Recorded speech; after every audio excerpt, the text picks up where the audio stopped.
मैं और आप एक ही तो हैं। Theory of singularity, where everything becomes nothing and nothing becomes everything. चलो इसे सिंपल टर्म्स में समझते हैं। तो सिंगुलैरिटी मतलब यूनिटी, यानी एक ऐसा पॉइंट जहाँ पे पूरा यूनिवर्स एक सिंगल पॉइंट साइज चीज़ में श्रिंक हो जाता है।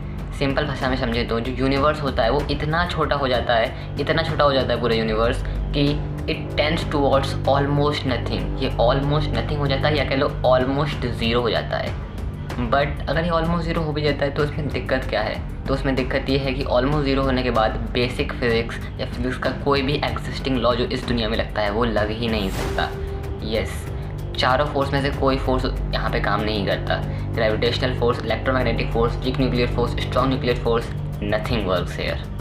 एंड आइंस्टाइन की फील्ड इक्वेशंस तक यहाँ पे गलत साबित हो जाती हैं। We have two major examples of singularity. First, center of black hole where radius is exactly equal to 0, and second, the initial time of the Big Bang where time is exactly equal to 0. थोड़ा ज़्यादा physics वाला हो गया, I know this, but let us move further. Further, we have last remaining two questions. First question, why we cannot study this? क्यों हम singularity को नहीं पढ़ सकते हैं? So there is one main reason to not be able to study singularity is lack of theory. We do not have the theory of quantum gravity, or we can say theory of everything. When we will get this theory of everything by some supernatural scientists or supernatural people, we will be able to study the singularity and get the deep secrets of the world. But तब तक हम इसको नहीं study कर सकते.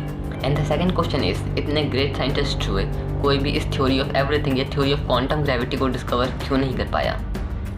And I would say there is only one answer to it. यदि मुझे जानना चाहे मन तो पहले जान अनंत गगन।